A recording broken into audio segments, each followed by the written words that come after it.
auzu billahi min asheytaani rajim bismillahi rahmaani rahim ginnaaw bu ñu sante yàlla julli ci yonent yàlla muhammad sallallahu taala alayhi wa sallam nu ñu koy faral di defee heure bu ñu génnee ci élection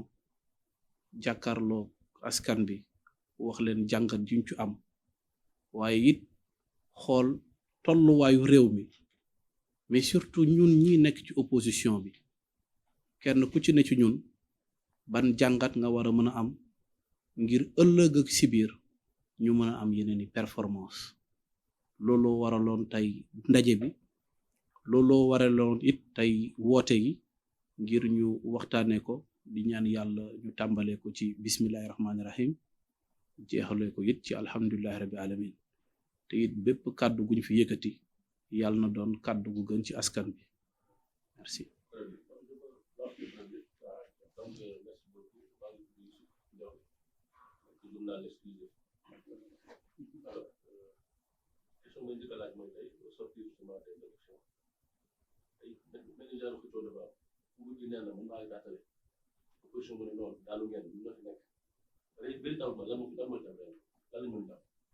ci li ma mën a jàngat ci résultat yi ñu am ci élection yi mooy waa nguur gi présenté nañ ay liste fépp ci réew mi amul fenn fu ñu forclos ci loolu it li ma ci yokkaat mooy soo xoolee bu baax seeni spécimenu bulletin di nga gis ñu bari ci ñoom yenn profession yu ñu def ak li ñuy exercer nekkul lu am donc ñoom waroon nañ bokk it ci ñu forclos ci yenn localité yi seetlu nañ aussi ci yenn localité yu bari yoo xamante ni bu ñuy dem di déposer seeni liste ci yenn préfectures yi ak sous préfectures yi def nañ ko fekk minuit passé na waaye comme li ñu faral di wax rek ñaanuñu yàlla xajamal cerewu kenn loolu c'était juste un constat yàlla dogal na tey au sortir des élections Benno Bokk Yaakaar nekk nañ am nañ une majorité opposition bi yàlla dimbale na la coalition Yewwi Askan Wi mu nekk tey la deuxième force politique yàlla dimbale nañu ñun au sein de la grande coalition Gëm Sa Bopp ñu am un score honorable li may woowee un score honorable mooy on s'y attendait même pas au niveau du département de Dakar ci fukki commune ak juróom-ñeent mooy ci 19 communes nous étions présents que sur 11 localités ci localité yooyu it yàlla dogal na soo additionné même résultat score bu ñu am ci département de Dakar yépp nous sommes arrivés 3e au sein de la région de Dakar muy le département de Dakar le département de Pikine le département de Guédiawaye le département de Rufisque et le nouveau département de Keur Massar nous sommes arrivés 3e moo waral ñu ne que la région de Dakar c'est le Sénégal en miniature le score bi ñu am amit yeneen localité yu réew mi yoo xam ni suñ fa jëlul 2e ñun ñoo fa jël 3e yeneen it ñoo xamante ni ñoo ko remporté amuñ lu dul sant askan bi président Bougane Gueye Dany dina ko defaat ni ñu ko defee avec tous les leaders de la coalition ngir gërëm fépp foo xamante ni am nañ fa liste muy liste bu jàll comme liste bu ñu rejeté ndaxte am nañ lu ëpp 92 rejets sur l'étendue du territoire national ci loolu nag jàngat ji ma ci am mooy élection la woon yàlla dogal na dugg nañ ci bismillahi rahmaani rahim génn nañ ci alhamdulillahi rabbi alamin joxe naa suñu position bu ñu am au sein du département de Dakar comme au sein de la région de Dakar li ci des nag ñi ngi koy bàyyi ci loxo suñu borom subhanahu wa taala ndaxte soo calculer sur l'étendue du territoire national nous avons obtenu 210 000 voix 210 000 voix yooyu nag am na ay partis politiques yoo xam ni au Sénégal ñi ngi fii depuis indépendance bi amuñu ko jegewuñ ko donc tey ñun li ñu am ñi ngi koy gërëmee suñuy militants di ko gërëmee it suñuy sympathisants ci turu le président Bougane Gueye Dany képp koo xamante ni sympathisant nga wala militant nga dem nga élection xeex nga sonn nga ñafe nga ci ba score boo ci mënti am même su dee benn conseiller ngeen am un conseiller municipal ñi ngi leen di sant di leen gërëm tey di leen ñaanal loolu jig leen ndaxte quoi que l'on puisse dire élection expérience la te ñun lii mooy suñu première expérience électorale. Une deuxième question, on voit également que les partis classiques, l'AFP, Parti socialiste, PDS, l'avènement des nouveaux partis ñoo leen dominer. Est-ce que mën nañu xalaat ne tey mën nañu am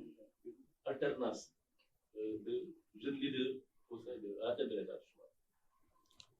waaw parce que xam nga tey je ne vais pas parler même du Sénégal mais dama ko yaatal à travers le monde ñëpp xam nañ ni nit mënatul taxaw rek ne man kese man maa gañe moo tax kenn waxatul mbirum parti politique mais dañ koy yaatal di wax ay mbirum coalition et tout le monde sait que incha allah suñu fi yàlla bàyyee ba élection yi jàll le 31 juillet le 1er août le président de l'Assemblée nationale Moustapha Niasse dina jël retraite bu muy jël nag na nekk une sortie honorable ndaxte souvent ñun aussi la nouvelle génération foog ñuy rafetal suñuy kaddu ndaxte ku dem ba nekk directeur de cabinet président Senghor ànd ak le président Abdou Diouf ànd ak le président Abdoulaye Wade tey am benn taxawaay bi ci wetu président Macky Sall ñi ngi ñaan xam-xam boobu mu am cette sortie honorable mooy ñu xool benn monument wala ñu xool bibliothèque bu mag wala ñu xool leneen loo xam ni dañ koy jël jagleel ko ndaxte nag il a servi son pays. Je ne ferai jamais partie des jeunes leaders politiques yuy xas mag yi fi jotoon jaar ndaxte ñoom ci seen xam-xam la ñuy root ñoom l'expérience bi ñu am dañ koy soxla mooy tey même suñu demee ba toog ba nekkatul président assemblée nationale dinañ soxla par exemple mu bind ay ouvrage foo xamante ni jot na fa jaar étant ministre étant directeur de cabinet du président de la République premier ministre la station primatoriale à l'Assemblée nationale mu bindaat lu mel noonu dina jëriñ ndaw Sénégal yi waaye it dina jëriñ ay ndaw ci Afrique te it di ko ñaanal gudd fan ak wér-gu-yaram nuñ koy ñaanalee le président Abdoulaye Wade.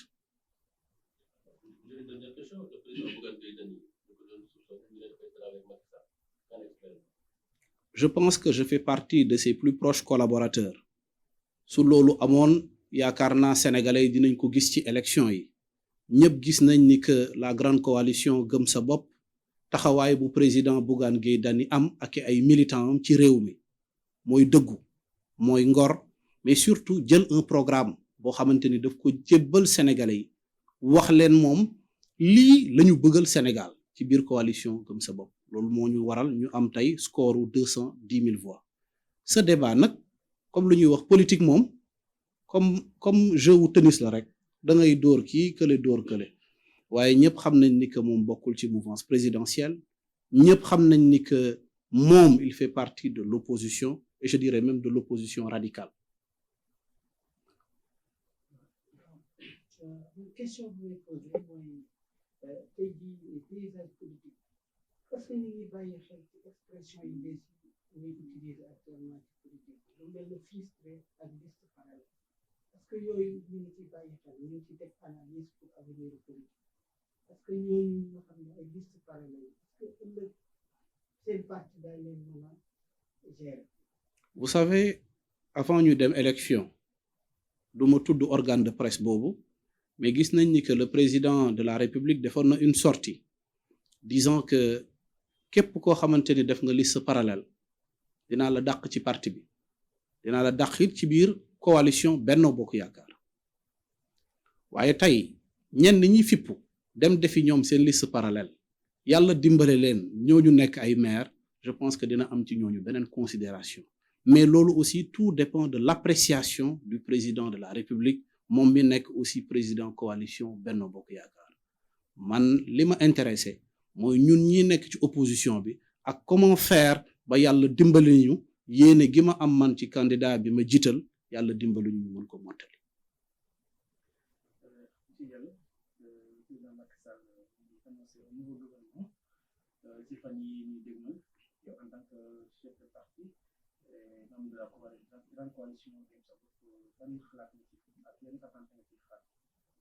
Ce que nous attendons du nouveau gouvernement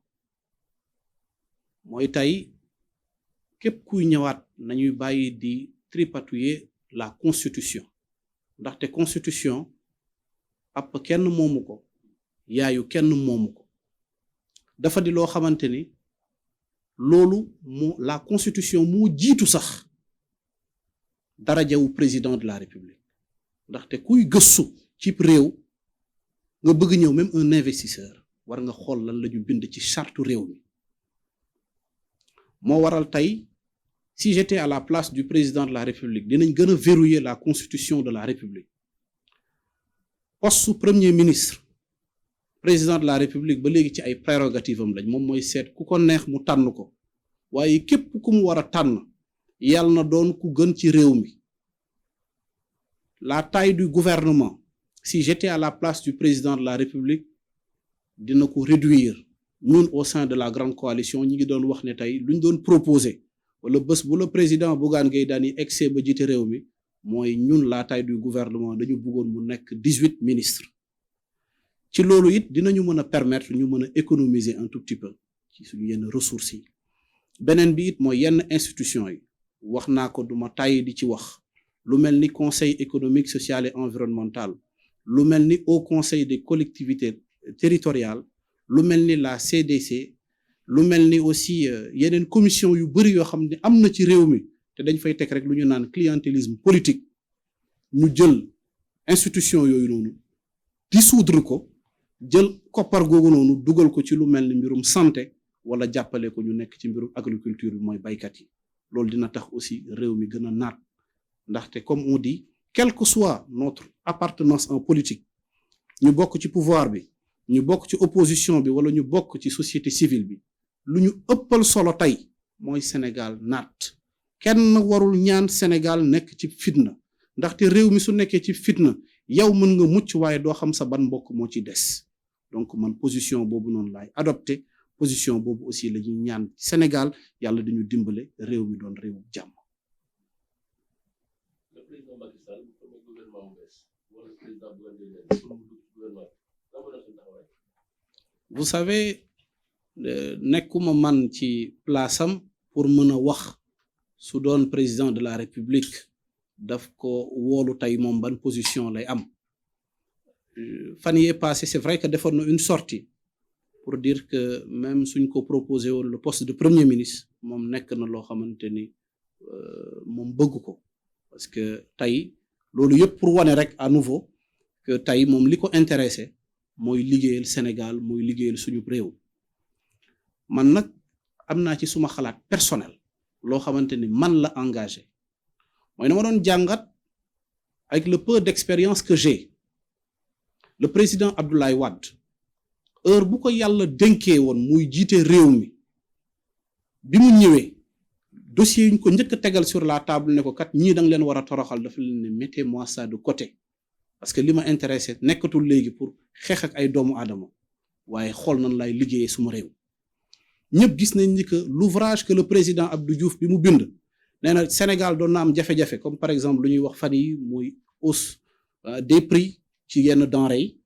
su amoon président Abdou Diouf da doon jël téléphone am woo le président Abdoulaye Wade amit loo xamante ni daf ci waxtaan ak moom pour kooku xelal ko donc tey si j'étais à la place du président de la République j'allais faire comme nous le président Abdou Diouf doon def mooy woo ñëpp autour d'un gouvernement d'union nationale. Si j'étais à la place du président de la République, je répète et je réitère mes propos.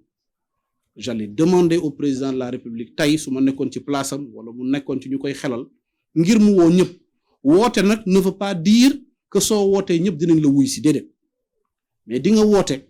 ngir intérêt wu Sénégal ndaxte tey Coupe d'Afrique bi fi dugg ñëpp gis nañ ni que avec le match bi mu Sadio Mané bu mu raté penalty bi sénégalais yëpp découragé waaye gis nañ ni que à la fin aussi penalty bi mu dugal dafa tax waxuma la Sénégal mais adduna bi yëpp waxuma la mbirum unité de gis nañ jooyoo yi gis nañ xëm yi gis nañ crise yi ñëpp ànd doon benn te it loolu même si nous sommes de l'opposition le président Bougane moo ko njëkk wax bi mu taxawee ba nuyu le président Macky Sall mooy dañuy magnifier geste bu président Macky Sall def mooy woo ñëpp pour ñëpp nekk benn.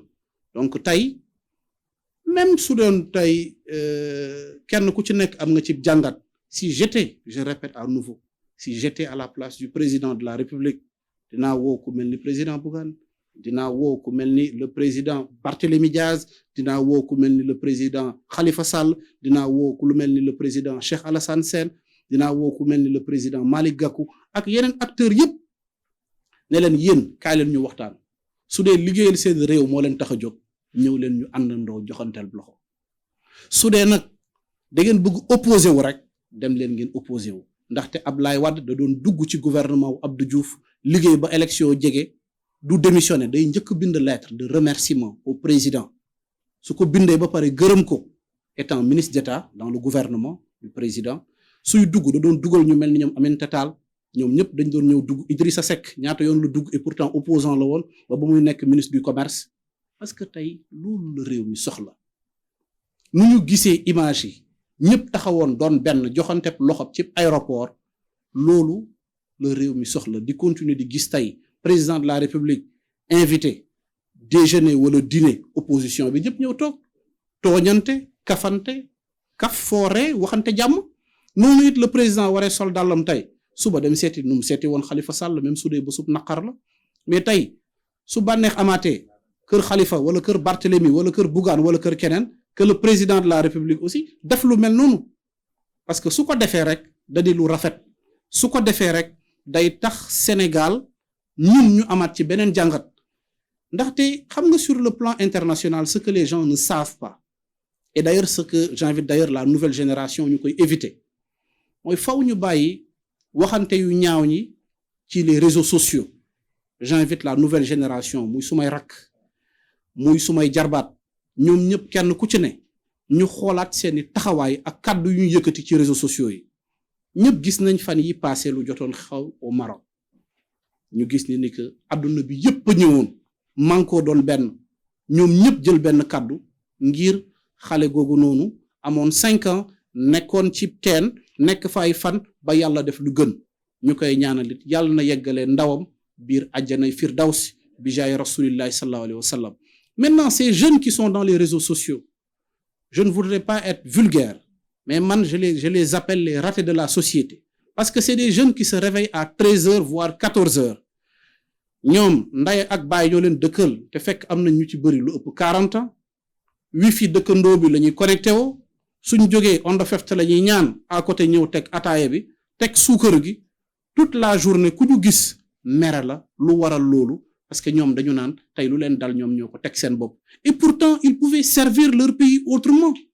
Ils avaient la possibilité tey nekk ay volontaires jóg xool par exemple dans les hôpitaux lu mel ni hôpital Dantec ñaata jirim ñoo fa nekk. ñaata nit ñooy nekk dans les hôpitaux tey te mënuñ am 100 francs pour mën a sax jënd seringue bu gën a ndaw te ñi ngi fii tey di dund tey souffrance boobu noonu.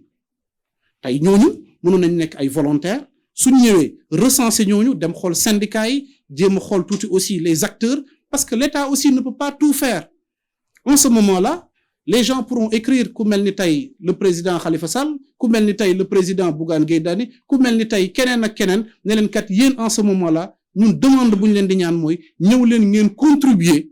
même ne serait-ce qu'une pièce symbolique pour xale boobu noonu tëdd ci hôpital wala mag boobu noonu tey. Amoon benn poche wala waroon dem defi sonde wala dem defi échographie keneen koo xamante ne waru ko mën a fayal boppam. Loolu tey la ñuy xaar ci réew mi. Loolu tey la ñu war a xaar sur la nouvelle génération. Loolu tey la ñu war a xaar tey ci ay jeunes yoo xamante ni pare nañ pour ëllëg ak si biir servir seen réew. Mais nekk ci internet bi di saaga nit ñi à longueur de journée loolu kenn rafetlu ko. Que ce soit nag ñu koy def. dañ koy def pour faire plaisir au pouvoir ou à l'opposition, loolu nekk na loo xamante ni kenn rafetlu ko ci réew mi. Sénégal gii ñoo ko bokk. Sénégal gii réewu Cheikh Ahmed Tidiane la. Sénégal gii réewu Mame Baye Niass la. Sénégal gii réewu Serigne Touba Khadimu Rasoul la.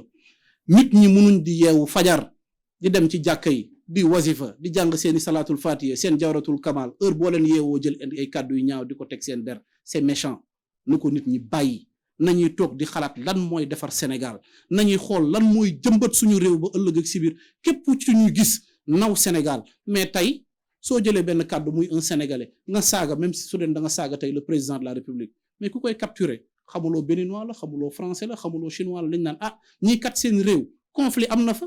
tey un grand entrepreneur wala mu nekk koo xamante ni tey dafa ñëwoon un investisseur pour ne damay investir ci réewu Sénégal kàddu yu ñaaw yooyu sax mën na tax mu ragal donc ndaw ñi maa ngi leen di invité waat à nouveau peut-être que waxee naa xol mais ñoom ñëpp maa ngi leen di ñaanaat à nouveau nañu seetaat kàddu yu ñuy wax parce que ñu ñuy saaga ñu ñuy wax ay kàddu yu ñaaw c'est des pères de famille c'est des mères de famille c'est des responsables donc nañuy éviter lépp loo xamante ni nekk na loo xamante ni day ñaawal tey askan bi day ñaawal tey drapeau bu ñu bokk ak suñu symbole loolu yëpp daal vraiment maa ngi invité la jeunesse de notre pays ñu seetaat Karim Wade, ce que je peux dire, c'est qu'il a servi le Sénégal. Il a été ministre d'État. Il est du Parti démocratique sénégalais. Bokk na aussi ci la coalition Manko. Ñun ñoo bokk suñu grande opposition bi muy coalition Gëm Sa Bopp muy Yewwi muy Wallu. Donc yaakaar naa li ma ci mën a wax rek mooy ñun opposition bi ñun réeroowuñ suñu biir. ñun opposition bi réeroowuñ à nouveau suñu biir donc souvent ñenn ñi seeni militants ñooy nekk fii di saaga nit ñi ñoom ñooy nekk it di wax loo xamante ni maîtriser wuñ ko ndaxte ñëpp gis nañ ni que opposant yëpp suñu gisee wala ñu daje à l'aéroport wala ñu daje aussi ci yeneen bërëb ñëpp ay joxante loxo ngir ànd nekk benn ngir yéenante jàmm ndaxte Sénégal gi jàmm rek moo fi xaj.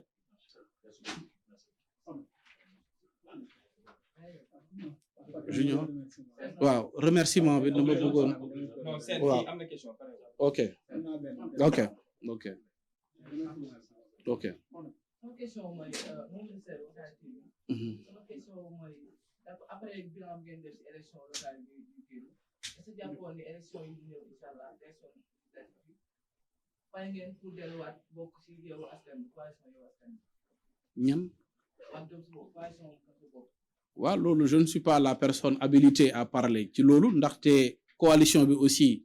ñun dañu am lu ñuy woowee la conférence des leaders cette conférence des leaders est dirigée par le président Bougane Gueye Dany bés buñ ci tollee dina waxtaan ak askan bi ndaxte ñun ñoo ko jox mandat ngir mu waxtaan nuñ ko joxee woon mu continuer di waxtaan ak waa Yewwi muy continuer di waxtaan ak waa Wallu di continuer di waxtaan ak ñëpp ñoo xamante ne ay acteurs lañ bokk aussi ci opposition bi ndaxte ñun lépp luy dëgëral opposition bi président Bougane Gueye Dany suba ak ngoon guddeeg bëccëg mi ngi ciy dox waaye lépp lu koy fragiliser ñun yoon boobu doxuñ ci te bokkuñ ci. dañu gis ne buy génn Yewwi Askan Wi lu mu waxoon mooy problème bi logo la waxoon ak problème de couleur mais tamit bu mu demee formé beneen coalition tamit muy coalition Gëm Sa Bopp couleur moom la fa yóbbu logo boppam tamit dafa mel ni moom la fa yóbbu loolu ba jàngal nga ci gis. personnellement man maa choisir couleur yi loolu moom amu ci benn responsabilité. À un moment donné dem na ba ne ma est-ce que waruñu changer couleur yi ak turu coalition bi ma ne ko déedéet ndaxte faw mu am lu ñu yóbbaale ci élection yi sénégalais yi dañu miin Gëm Sa Bopp dañu miin logo bi dañu miin loxo beeg yooyu yëpp tey pourquoi la coalition Wallu ñoom ñu conserver couleuru PDS ak mboq bi donc loolu yëpp mooy wane ni que aussi tollu woon nañ fenn foo xamante ni il a fallu ñu maintenir turu coalition bi mais certainement dans les jours à venir la grande coalition dinañ ànd daje. leader yëpp toog mu définir aussi ñun fi ñu war a teg suñu tànk ngir ëllëg ak si biir waaye loolu yëpp daal encore une fois de plus da di bokk ci loo xamante ni day dooleel opposition au Sénégal. Sénégal yi bay dañ jàpp ne lu tax coalition Gëm Sa Bopp njiit bi di président Bougane lu tax ba léegi nangul ànd ak ni di coalition Yewwi Askan Wi bu ko Sonko président Ousmane Sonko jiite moo tax parce que dafa jàppee confiance maanaam nombre d'années yoo xam ne ñoom dafa nekk ci politique ak lii di âge yooyu est-ce que jàpp nañ loolu. alors là pas du tout ñoom ñaar ay xarit lañ c'est des amis ñoom ñaar dafa am loo xamante ni ñoom ñoo ko bokk mooy ils ont un dénominateur en commun muy Bougane muy Sonko ils veulent tous servir le Sénégal amaat it leneen lu ci bokkaat mooy ils veulent servir le Sénégal et non se servir du Sénégal donc ñaar yooyu comme ñoom ñoo ko bokk ñi ngi déggante yàlla mi ngi dogal ñi ngi daje. ñi ngi waxtaan loolu encore une fois de plus daal li may invité sénégalais yi mooy nañu dalal seen xel parce que wax naa ko sànq ca cappaandaw ja président Bougane Gueye Dany rôle am tey mooy dooleel opposition bi rôle am tey mooy taxawaay bu la grande coalition war a am mooy ñun ñii ni tey rôle bu ñu war a jouer dadul ludul xool lan moo war a jëmale opposition bi ci kanam et non di ko fragiliser. sànq seen kàddu yaa ngi leen jox ay conseils jeunesse bi mooy maanaam à chaque fois buy gis réseaux sociaux di wax ay kàddu yu ñaaw mais temps yi tamit gisoon nañ ci kii di président bu gàtt ay kàddu yoo xam ne Sénégal yi bëri tamit ñoo ko doon ñaaw kàddu yi bu ko déggee bu la def. waaw xam nga déjà foog nit ñi comprendre benn mbir sànq maa ngi ci doon waxtaan ak suñu yenn frères yi mooy xam nga lu ñuy woowee données personnelles gis nga échange téléphonique rek mën nga ci porter nit plainte te sénégalais yi foog ñu ci bàyyi xel parce que man li ma waxtaan ak yow loolu man ak yow la concerné warul nekk loo xamante nit ki dañ koy jël di ko diffuser et quoi que l'on puisse dire aussi depuis quelque temps ñëpp gis nañ ay enregistrement yoo xamante ni souvent su amee les gens ont des logiciels ils ont la possibilité aussi de déformer de changer des propos ils ont la possibilité de changer de monter même des images donc loolu man mënuma ci sori mais li ma xam daal mooy ak lu mënti am li tax a jóg président Bougane Gueye Dany mooy liggéeyal Sénégal li tax a jóg président Bougane Gueye Dany mooy seet naka la Sénégal di jëmee kanam ma joxaat leen beneen exemple gis nga bu tabaski bi jegee daf ma woo ma ñëw mu ne ma dama lay yabal ci ñenn ñu nekk dans les hôpitaux soo ma fa demalee ñooñu noonu tëdd nga xool seeni mbokk ku ci nekk fan la mbokkam nekk nga yóbbul leen ko nga yóbbul leen ne leen kat lii mooy sama contribution kenn ku ci ne ci seeni xarub tabaski loolu ça m'a pris une journée quand je suis revenu ci même bureau bi laa ko fekk mu toog il avait les yeux rouges ma ñëw ne ko ah alhamdulilah li nga def ni da yàlla na la yàlla fay tontuwuma ba léegi ma ne ko mais pourtant yow laay waxal de war nga mën a tontu de mu ne ma ndaxte lii nii ma def ni tey su ma yàlla dimbale woon dama ko bëggoon yaatal ci bépp malade boo xamante ni tëdd nga ci hôpital te say mbokk tey amoon ci yow yaakaar donc jëmm ju mel noonu man ma bañ a toog def ci moom témoignage bañ a wax aussi jikkoom ak ni mu mel loolu mooy wane ni que man ab naafeq la ndaxte nag comme lu ñuy wax ci compagnonnage nit sooy ànd ak moom dil gis saa su nekk lu rafet ci moom nga koy seede soo gisee it lu ñaaw ci moom bul hésiter heure boo leen toogee nga mën ko wax donc loolu aussi vraiment je tenais à faire ce témoignage pour vous dire que nit la ku baax nit ku bëgg Sénégal nit ku bëgg njëriñ Sénégal nit ku am yéene ci Sénégal souvent nag yéene bi aussi xër la rek nu ñenn ñu aussi xëree ci moom il fallait le voir gis nga veillu élection locale yi dañ ko woo ci benn localité mag moom ak yàlla ñoo nekk ñu ne ko gox bii nii yow yaa leen jàppale woon defal leen lii ak laa mu ne baax na ñooñu ne ko léegi benn mbir rek la ñuy xaar pour nga joxe consigne de vote ngir nga def ko benn audio ñu mën ko tas ci gox boobu yépp et candidat bu ñu am foofu noonu moom moo nar a gañe gox bi mu ne leen su dee loolu la ñuy xaar ci man kon candidat boobu narul gañe même su bokkee ci ñun ndaxte bi may jël teranga di ko defal gox boobu noonu ce n'était pas dans le cadre de la politique dama ko def te yàlla rek tax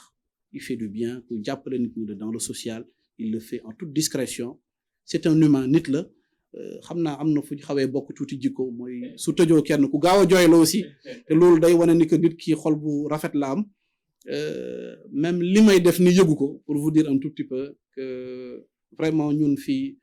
dans cette grande coalition taxawaay bu leader yëpp am dafa di taxawaay boo xamante ni ñun ñëpp a bëgg jëriñ suñu réew je pouvais le faire au niveau de la permanence nationale je pouvais le faire au niveau de mon propre siège mais je me suis dit que tey il était temps vraiment ñu mën a génn message bi li ma ci gënoon soxla man c'était plutôt mooy waxtaan ak askan bi ngir mën a yee aussi ndaw ñi ñu bàyyante yenn kaddu yu ñaaw yi yenn jëf yu ñaaw yi yu ñuy adressé souvent ci yenn personnalité yi bu loolu weesoo aussi mooy ñaanal vraiment ñun coalition bu ñu am ci ñaan jooju aussi ma yaatal ko ñaanal opposition bi yépp ngir yàlla defal leen jàmm ñaanal aussi njiitu réew mi même suñu bokkul camp ni jéego yu mu commencé dox ni jamono jii nii di ko dox à travers lui son ministre de l'Intérieur ainsi que ñeneen ñëpp ñoo xamante ni ce sont ses proches collaborateurs et qui veulent servir le Sénégal vraiment maa ngi di ñaanal ñoom ñëpp yàlla defal ñu jàmm yàlla taxawuñu aaral ñu suñu réew bu ñu bokk. Dernière question à chaque fois day gis ñoo xam ne ñu bëgg nekk moo xam président Macky Sall am na base am muy Fatick Ousmane Sonko am na base am muy Ziguinchor Khalifa Sall am na base am muy Dakar waaye kii di président Bougane Saint-Louis la dëkk mais moom boo nekk sa base fan la du wax fan mooy base boo xam ne Sénégal est-ce que loolu nekkul benn erreur wala loo xam ne mu ne leen jëm si ay échec élection yi jëm élection présidentielle. waaw avant élection présidentielle yi kañ mën naa wax ci élection législative yi xam nga loolu waxuma la erreur sax waaye loolu moom day faral di wax apprenti politicien la waaye loolu man suma bàyyi bopp ndem si yàlla jibale ci kaa doon na ko wax yàlla na ko yàlla xari àjjana suñ ko ne woon sa base mooy Thiargny wala Linguère danaan déedéet man suma base Sénégal la tey donc président Bougane base am mooy les 46 départements li ma ko ci yokkal léegi mooy ak la diaspora waaw pour vous dire un tout petit peu cofeel bi mu am ci réew mi souvent dañuy dem ci benn dëkk nga gis nit ñi suñuy départ ak suñu convoi ñëppay ñëwaat tëb ci kawam ñaata turandoo la fi am ñaata nit lañ ko tuddee tey ci réew mi ñoo xamante ni sax xamu leen ngir cofeel rek bu mu am ci moom parce que nag il faut aussi ñuy différencier Bougane casquette am en tant que PDG d'une structure boo xamante ni structure privée la ak Bougane boo xamante ni acteur politique la bëgg aussi jëriñ réewam waaye ci loolu yëpp encore une fois de plus daal ñun lu ñu gën a tax a jóg te dina ci dellu si waat ci fan yi mooy gërëm képp koo xamante ni nekkoon nga ci liste yi jël nañ la investir nañ la pare woon nga pour dem xeex nga nekk conseil municipal wala nga nekk sur la liste au niveau de la présidence du conseil départemental wala nga nekk un simple élu gërëm nañ leen sant nañ leen te moom it ci ay fan yu néew dina dellu si waat ci kàddu yooyu yëpp incha allah. Merci beaucoup. Merci de rappeler votre fonction par rapport à il semble que d'après résultats yi génn il semble que seen coalition mooy troisième force politique du pays actuellement est-ce que loolu nekk na loo xamante ni bett na leen wala déception la ci yéen parce que vous attendez à mieux que ça wala deuxième question bi mooy ñu ngi dem ci législative te seen coalition bi def na résultat yi probable est-ce que vous pensez que il est fort probable que coalition bi ngeen maintenir que noonu malgré diversité yi fa nekkoon ak circonstances yi taxoon ngeen ànd ci local yi parce que bu ñu jëlee yenn exemple yi gis nañ ni de circonstances la woon quoi comme par exemple yi Bamba Fall ak yooyu est-ce que yaakaar nga ne coalition boobu mën na survivre ba mu dem ba législative yi. La première question xam nga pël laa nag pël bu añul ba heure bi moom day fàtte lu bëri. mooy seen force seen troisième place bi. waaw parce que il semble que d'après résultats yi génn que yeneen troisième force politique bu ñu xoolee résultat est-ce que loolu déception la ci yéen wala loo xamante ni vous dites bon on a fait un grand pas wala loo leen xaaroon la ak yooyu. waaw xam nga ñun au sortir des élections comme li ma wax ni lii mooy suñu première participation wax naa ko tout à l'heure pour le département de Dakar ñun ñooy la troisième force politique pour la région de Dakar ñun ñooy la troisième force politique et tout le monde sait que Dakar c'est le Sénégal en miniature donc yàlla dimbali nañu tey les 210 000 voix yu ñu am ci réew mi dañ koy santé sénégalais président Bougane Gueye Dany dina ci dellu siwaat waaye dañ ci sant képp koo xamante ni jóg nga am nga yéene taxaw jóg jàppale la grande coalition gëm sa bopp donc ci kàddu yooyu noonu amuñ lu dul tànkub sant ak gërëm ndaxte li ñu am ni wax dëgg neex yàlla sant yàlla rek la ak it root comme on dit en politique il faut savoir additionner ñu ngi jëm ci ay élections d'ici 6 mois ci yàlla àndee te xam naa ni ñi ngi ciy liggéey ak représentants yu ñu am fépp ci Sénégal ak ñu nekk ci bitim réew ngir ñu gën a yokk taxawaay bi yokk dëgërlaay bi ngir it élection yu ñu jëm ñu mën a obtenir un score honorable am pourquoi pas une majorité confortable à l'Assemblée nationale et qui sait même en ce moment-là ñu nag waa ji ñooy nar a bokk it nguur gi mooy la cohabitation gouvernementale boobu temps ñun ñoo nar a tànn le premier ministre dans le gouvernement aussi en ce moment-là ñun ñoo nar a tànn bien sûr comme lu ñuy wax rek les grands ministères de souveraineté parce que en ce moment lépp lu ñu nar a def day nekk sur la table loolu laa ko yéene te it incha allah lépp loo xamante ni man la ak it sumay nit ak yeneen leader yu nekk ci coalition bi yëpp dinañ ci liggéey suñu kéemtalaay kattan ngir président Bougane Gueye Dany su nekkul it président de l'Assemblée nationale su amul it cette majorité bi mu ko yéene ñu am au minimum un groupe parlementaire